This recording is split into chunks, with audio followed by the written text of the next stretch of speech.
Üzerini örtüyordum da.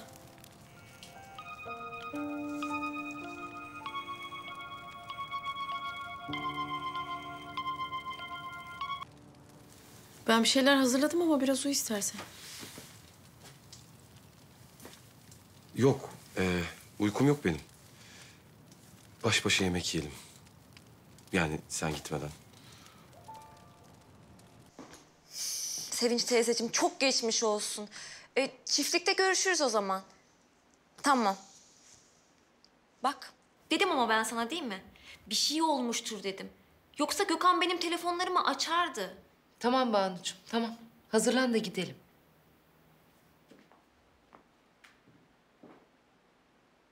Zeynep, hiçbir şey yemedin. Hani açtın? Canım istemiyor. Zeynep sen hala ne düşünüyorsun? Babama gidelim dedim de... önce ev falan ayarlamam gerekiyordu belki. Zeynep, sen bunları düşünme tamam mı? Ben hepsini halledeceğim. Fatma abla burada olsa ne derdi? Ne derdi? Acıyan yerle acıkan yer ayrıdır. Yani yemek yemeden olmaz. Hadi.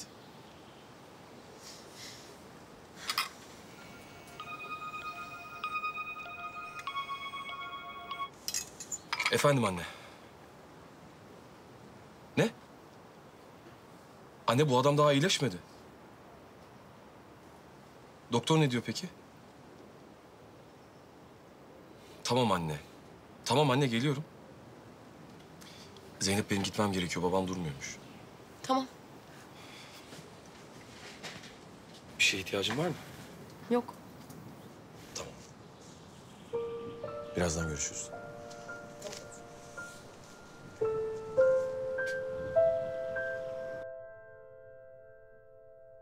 Eğer baş dönmesi, nefes almada güçlük gibi herhangi bir şikayet olursa zaman kaybetmeden getirelim, olur mu?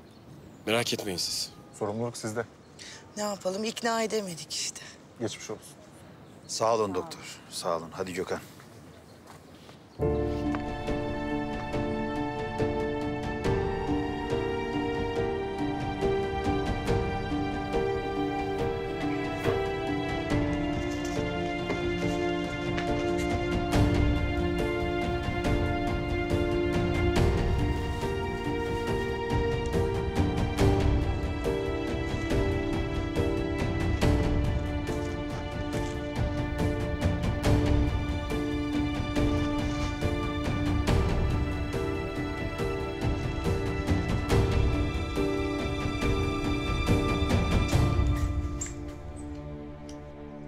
Ne yapıyorsun sen? Hiç. Bu ne? O mu? Ahırın önünde buldum. Belki lazım olur diye getiriverdim. İllallah dedim senin şu çer çöpünde. Doldurma diyorum sana şu ıvır zıvır eve. Güzel. Taburcu olmuş demek ha. İsabet. Bir şey daha var Hakan Bey ama Söyle. Başatların çiftliğinde gece birileri atları salmış. Kim? Bilmiyorum. Ama Zülfikar'ın kızı yaptı diye Ali Hikmet kızı fena hırpalamış. Zülfikar da onu durdurmak için Ali Hikmet'i tehdit etmiş. Neyle tehdit etmiş? Her şeyi söylerim demiş. Nasıl her şeyi? Bilmiyorum Hakan Bey. Duyduklarım bunlar. Ya şunun hepsini anlatsana be adam. Kızı kovmuş. Zülfikar'ı da içeri çağırıp konuşmuşlar. Sular durulmuş. Tamam hadi git. Zülfikar. Geri zekalı Zülfikar. Ateşle oynuyor.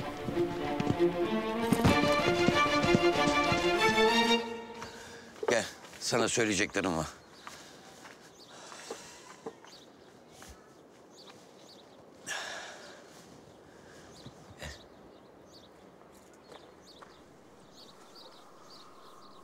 Çatlatmasana adamı. Ne söyleyeceksen söyle. Bak, iyi kötü birlikte 22 yılımız beraber geçti. Bundan sonra ihtiyacımız olan tek şey huzur. Lafı nereye getireceksin sen? Zeynep'le gideceğiz. Ne? Hiçbir yere gitmiyorum ben. Deli miyim, divane miyim? Ya bir sakin ol be kadın. Ben evimi, damımı, şirketimi bırakmam. Ya burada dirlik düzenlik kalmadı artık be Gülizar. Senin kızın buraya gelene kadar benim dirliğim de vardı, düzenim de vardı. Başımıza ne geldiyse senin o arsız kapaksız kızın yüzünden geldi.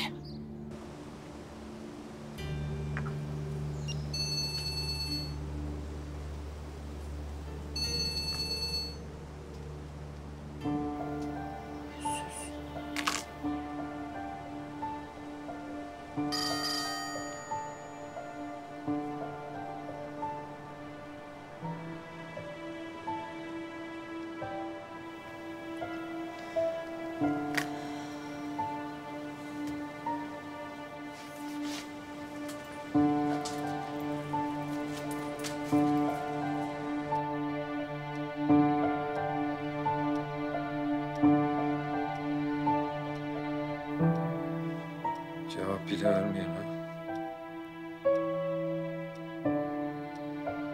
Gökhan arası koşa koşa değil mi?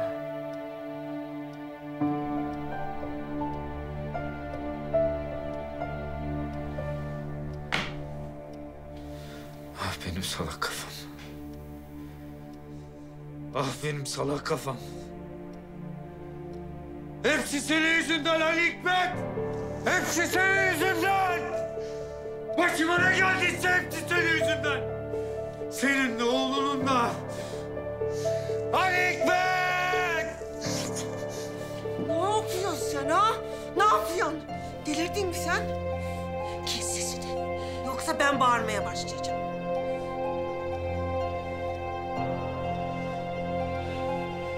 Bundan sonra benden habersiz tuvalete bile gitmeyeceğim. Bir de buraları yönetecek. Benden habersiz adımını bile atmayacaksın dışarı.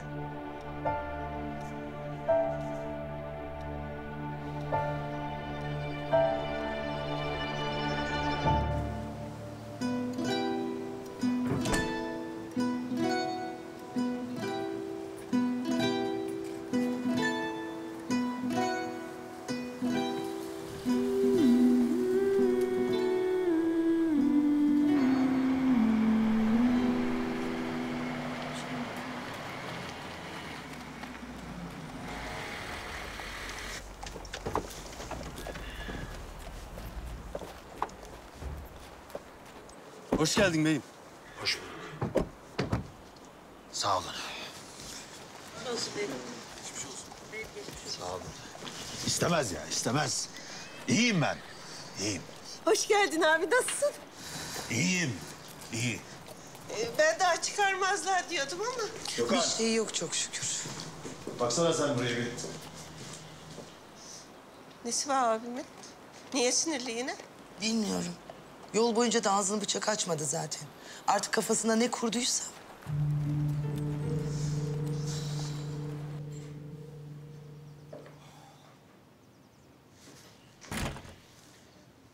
Söyle bakalım. O kızı bağ evine neden götürdün? Çünkü baba, gece yarısı tek başına bir kız sokak ortasına bırakılmaz. Sen de olsan aynısını yapardın. Yapmazdım.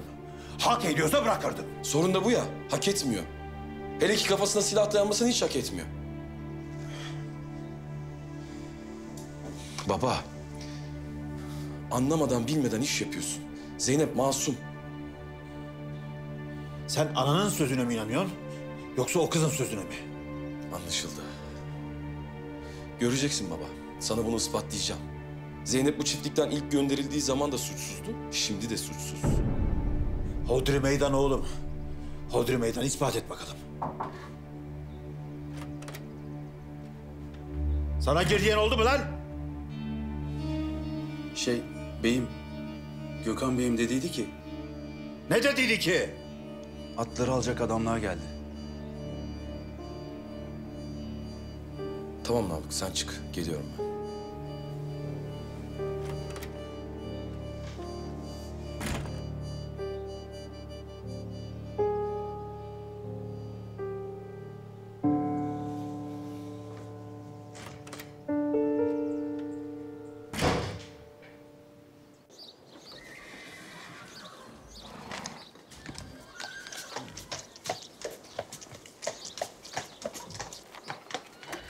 Hayırlı olsun. Hepimiz için. Tamamdır beyim. Gel. Hadi. Hadi kızım. Gel. Gel.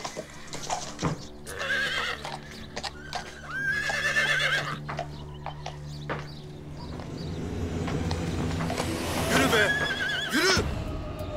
Ne yapıyorsun lan sen? O atlar senin değil artık. İstediğimizi yaparız. Yok öyle dava. O atların değerini ne sen ne de patronun ödeyemez. Parasını versen de bunu yapamazsın. Ne burada ne de götürdüğün yerde. Anladın mı? Namık, siz sokun şu atları. Bunlar bir işi beceremez. Tövbe tövbe.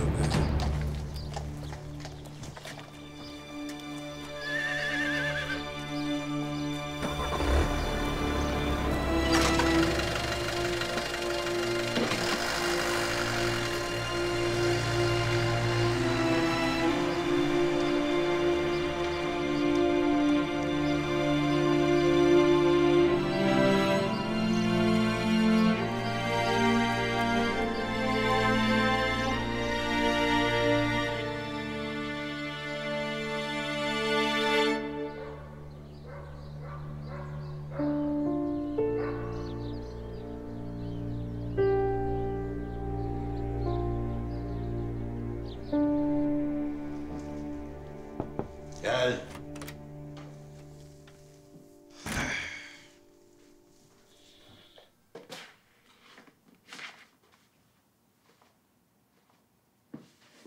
Selçuk için değmez biliyorsun değil mi? Bunu Selçuk için yapmadım baba. Sen de biliyorsun. Her birinin ismini sen kodun onların. Kimini dağdan gettin, yılkıdan. Kimini yetiştirdin. Senden öğrendim. Boynuz kulağa geçti diyorsun yani. Babalar ve oğullar meselesi, değil mi? Öyle oğlum. Öyle. Öyle diyorsun da. Bak. Baba. Bırak da senin için bir şey yapayım artık. Bu benim kararım. Eğer zor durumdaysak ve en hızlı çözüm buysa bırak ben bildiğim gibi yapayım.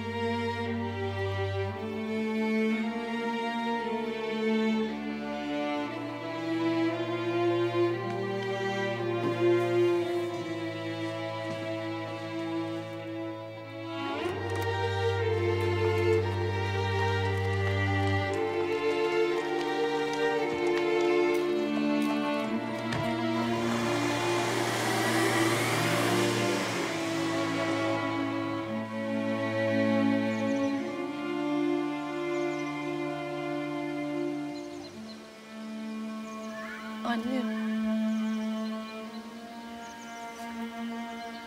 Rüyalarımda ne güzel öpüşüp koklaşıyoruz, mutlu oluyoruz.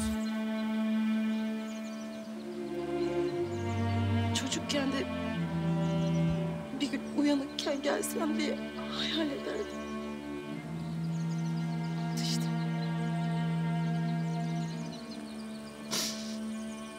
Anne ben gidiyorum.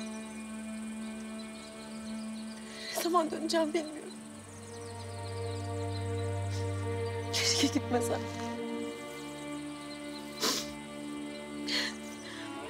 Kalsam kalamıyorum. Gitsem olmuyor. Seni bırakıp nasıl giderim ben anne? Nasıl gideceğim?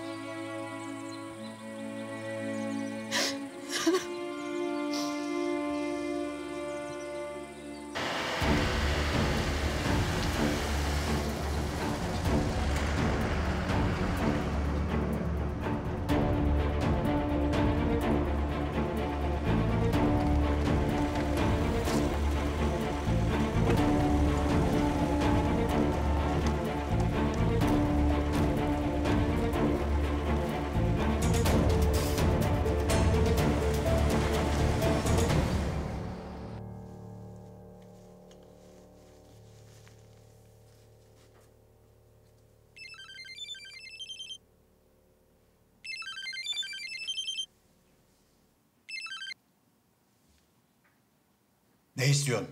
Ali Hikmet. Duydum ki Nihat'a borçlanmışsın, bir destede senet yapmışsın ha? Ne istiyorsun dedim. Diyorum ki o senetler bende artık, haberin olsun.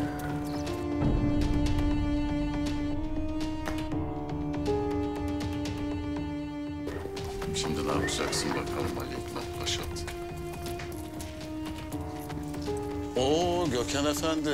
Vallahi ben seni hiç beklemiyordum. Buyur geç otur şöyle. Ne yapıyorsun sen? Niye? Ne yapmışım ki? Arkadan dolanma Hakan Korkut. Ne istiyorsan erkekçe söyle. Ha sen atlarını aldım diye bozuldum ben. Satmasaydın ben de almazdım. Ama bak ne kadar güzel atlar değil mi? Hepsi birbirinden şahane. Senin bizimle derdin ne? Demek haberin yok olanlardan.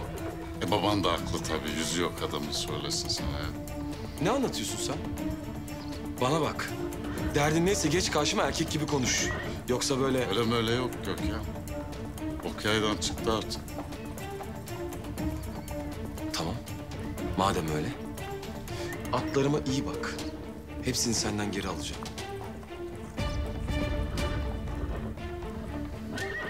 Sen o atları al Gökhan Efendi. Canın sağ olsun. Ben 22 yıl bekledim. Neyiniz var, neyiniz yoksa alacağım. Ali Hikmet Paşat, kapında süründüreceğim seni. Kapında.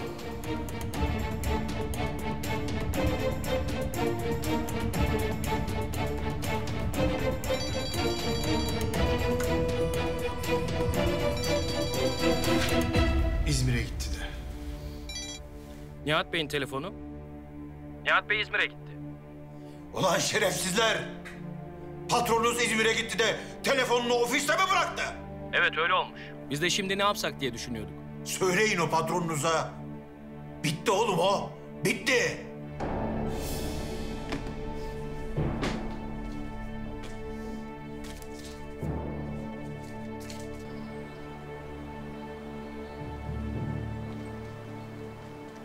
Namık!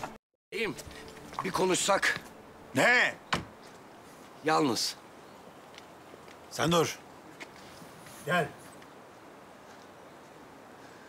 Konuş. Beyim, hakkını helal et. Sen gene mi bayrak açtın Zülfikar? Bak, bu iş kabak tadı vermeye başladı. Otur oturduğun yerde. Kızımdan ayrı kalmak istemiyorum beyim. Bütün sırlarımı da alıp gideceğim. Zülfikar! Ne dolaplar çeviriyorsun lan? Bak, öldürürüm seni. Öldürürüm. Ne var?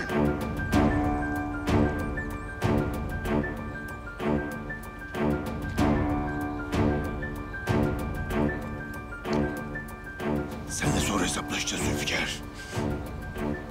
Sonra. Tamam.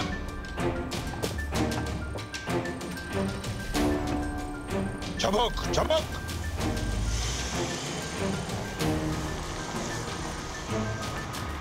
Hakkını helal et. İstesen de istemesen de ben senden çıktım artık.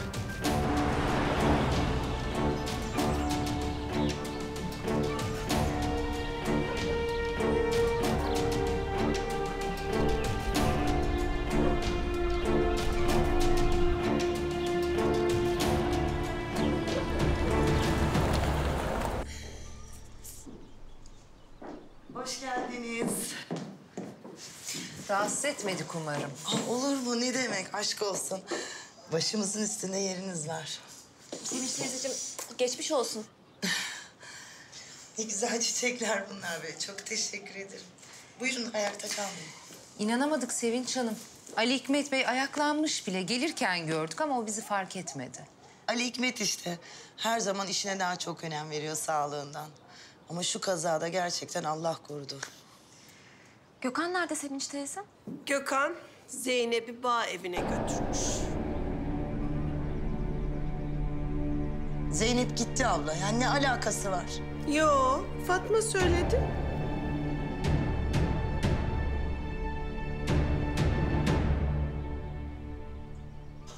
Bu Zülfikar. Ne oluyor böyle bu adama Fatma abla? Canına mı susamış bu? Üf, ama ne yaparsa yapsın bana ne? Gülizar, hadi açık çalış da kafan dağılsın, hadi. Seninki Banu. Geldi kurum kurum. Ama Gökhan yok. Geçmiş olsuna geldi misafirliğe. Hasta yok. Bunların hepsi tımarhanelik olmuş Fatma abla. Gülizar, bak ben buraya yazıyorum. Bu Zülfikar bu çiftlikten gidemeyecek. Yok, gidemez o. Ama giderse gitsin. Azıcık aşım, kaygısız başım. Fatma abla, bir posta götüreyim bari bırak. Dur. Bekliyorlar. Tamam, hadi al. Allah Allah.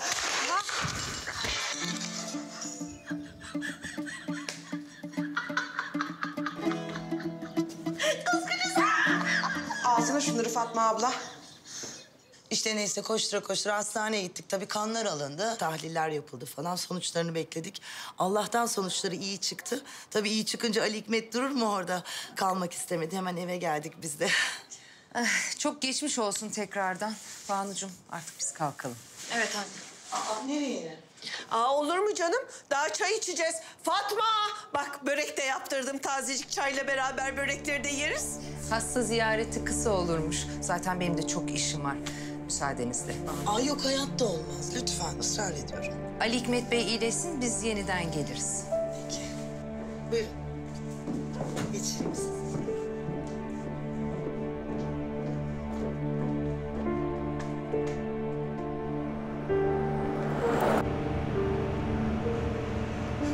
Bağ evine gideceğim ben. Konuşacağım o kızla. Ne konuşacağız? Hesap soracağım. Neyin hesabını, hangi sıfatla? Anne, karışmasın. Banu. Bak, eğer gidip o kıza haddini bildirmezsem içimde kalacak. 2 çift lafım var benim o köylü güzeline. Anlasın bakalım kiminle uğraştı. Sen önce beni dükkana bırak, ondan sonra da ne halin varsa gör. Sonra gelip bana sızlanma. Bundan sonra da bu konuda tek kelime etmeyeceğim.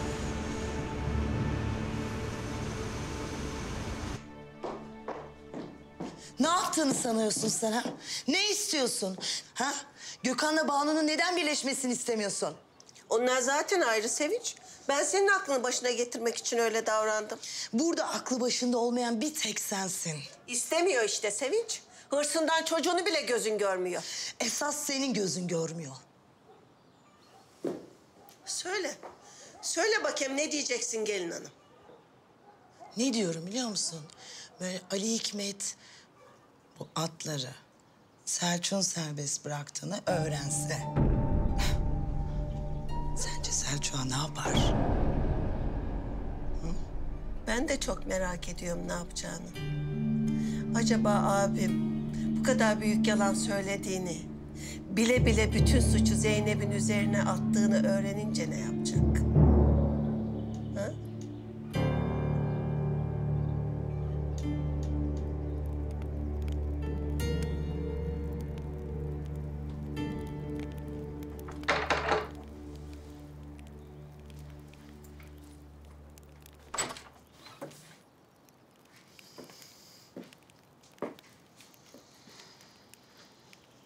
Açık açık konuşalım diye geldim. Ne konuda? Sen Gökhan'ı benim elimden alabileceğini mi sanıyorsun? Gökhan elinde mi bilmem. Ama senin gönül ilişkilerine ilgilenmediğimi gayet iyi biliyorum. Aslında her şey apaçık ortada. Seyis'in kızı beyni oğluna takmış. Durum bu. Ama unuttuğum bir şey var Zeynep'ciğim. Ben. Bak Banu, güzelsin, zenginsin. Nasılsa bir gün mutlu olursun. Seyis'in kızı sana ancak bunları söyleyebilir. Kala, terbiyesiz. Yapıştın kaldın buraya değil mi? Kalırım giderim. Orası da seni hiç ilgilendirmez. Ama kusura bakma, daha fazla da bana hakaret etmene izin vermem. Daha ne söyledim ki? Dinlemeyeceğim. Eğer kurtarman gereken bir ilişkin varsa git derdini Gökhan'a anlat.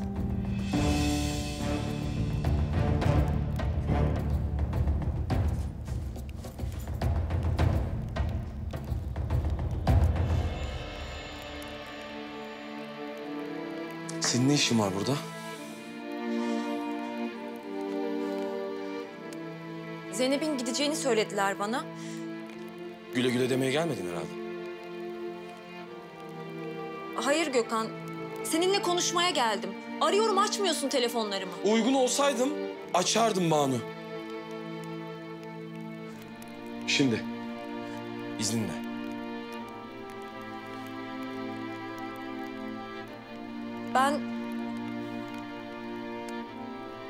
Ben sadece...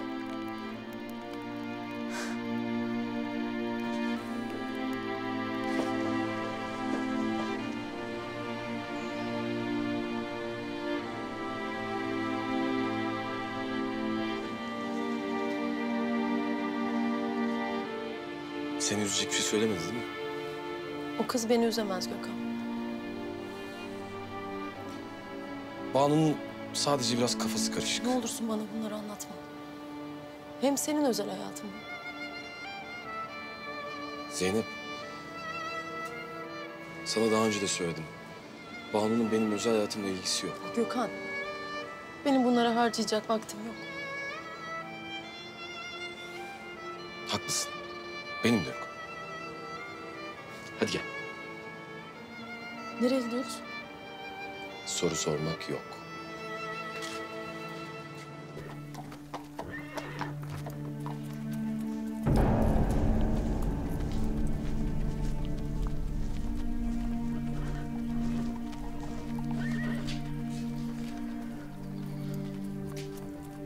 Beni korkutacağını mı sanıyorsun? Benim adım Başat. Ali Hikmet Başat. Ben senin ciğerini biliyorum Ali Hikmet. İçini, dışını, kasanı, çiftliğini. Ya? Kasandan başlayayım mı önce? Ben çok üzülüyorum sana Ali Hikmet ya. İşlerin kötüye gidiyor ya. Yeter! Bak çok kötü olacak Hakan. Geri bas. Paran yok, paran. Sittin sene ödeyemeyeceksin borçlarını Ali Hikmet. Al şu parayı ver senetleri. Sen atlarını sattın ha? Sana al bu parayı dedim.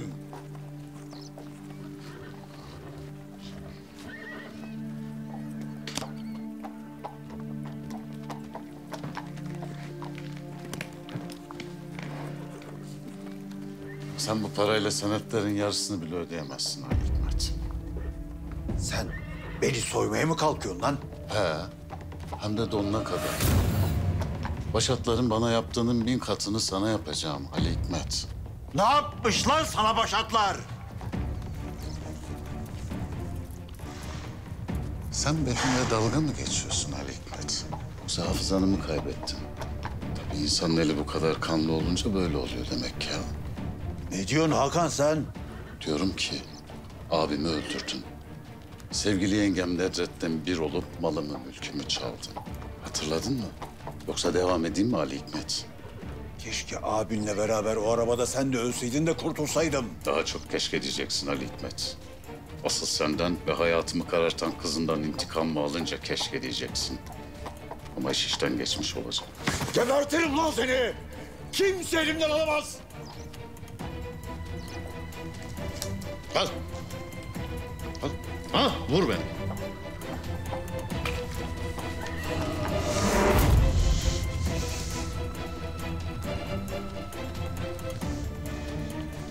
Vursana! Hadi vur!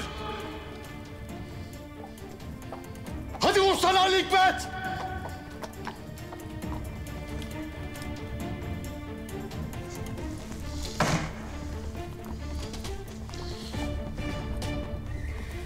Sen buna değmezsin Hakan.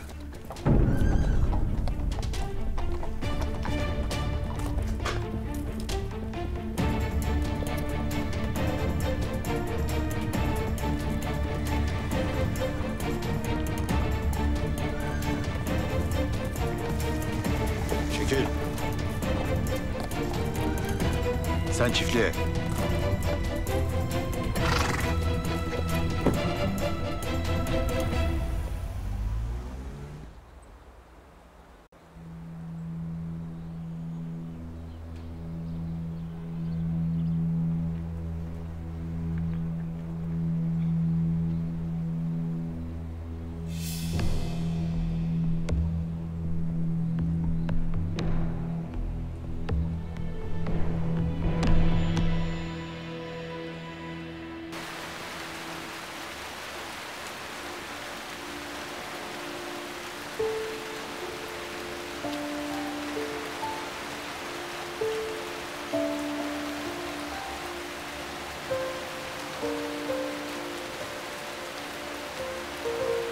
Hatırladın mı?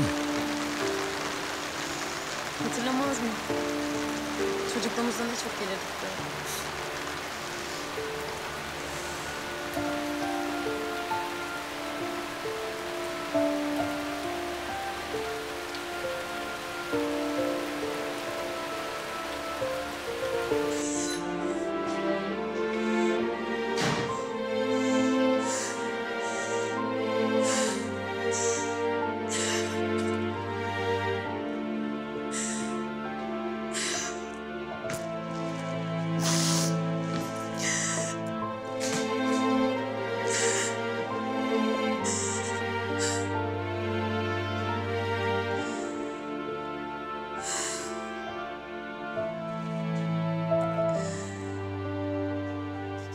Keşke yanımda olsaydın.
Banu. Ben geldim. Banu. Hadi gel anlat. Gittin mi o kıza?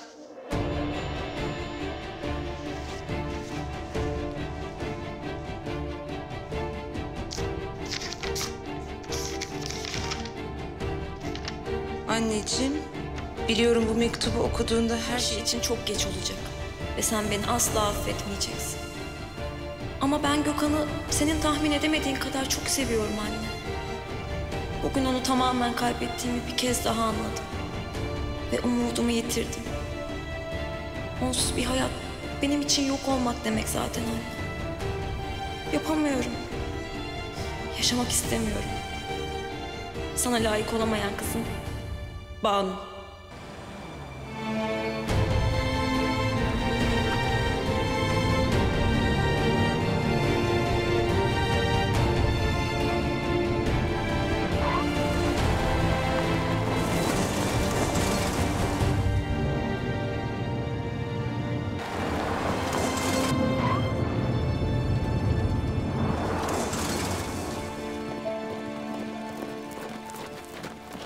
Merak ettim Ali Hikmet. Sen öyle Zülfikar'la tartışıp çıkınca. Merak etme dedim ya sana. Yahu dedin de. Yani benim içim rahat etmiyor. Gönder şu Zülfikar'ı gitsin. Benim işlerime burnunu sokma demedim mi sana? Niye sözümü dinlemiyorsun? Niye mi? Yahu evimizde içimizde bir bombayla yaşıyormuş gibiyim. Diken üstündeyim bey. Ya gönder şu Zülfikar'ı Allah aşkına bizden uzak kalsın. Tam tersi. Onların gözümün önünde olması lazım Sevinç. Anladın mı? İyi. Kalsın. Kalsın. 2 gün sonra da çocuğun kolundan tutsun. Sen Ali Hikmet'in öz oğlu değilsin desin. Ha? Bunu mu istiyorsun?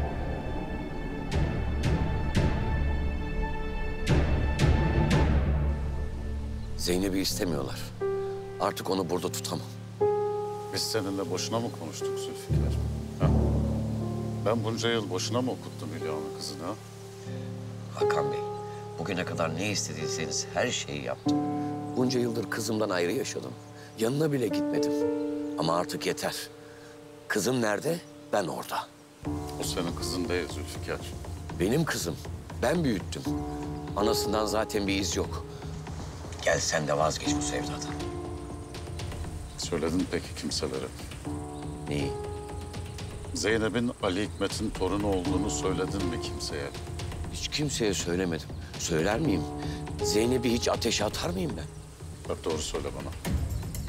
Zeynep'in üstüne yemin ederim ki hiç kimseye söylemedim. Bundan sonra da söylemeyeceksin o zaman.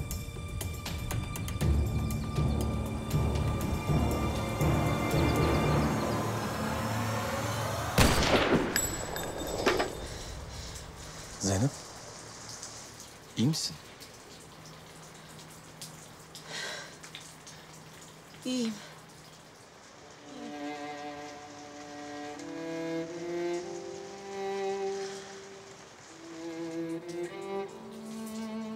Zaten sen varken ben...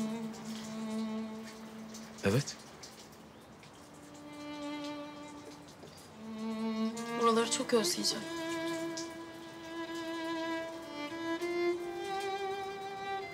Keşke gitmesem be Zeynep. Zeynep.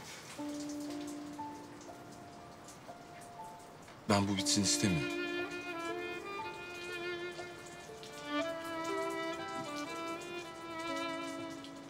Ben sana bir şey söyleyeceğim. Söyle. Ben kalmak istiyorum.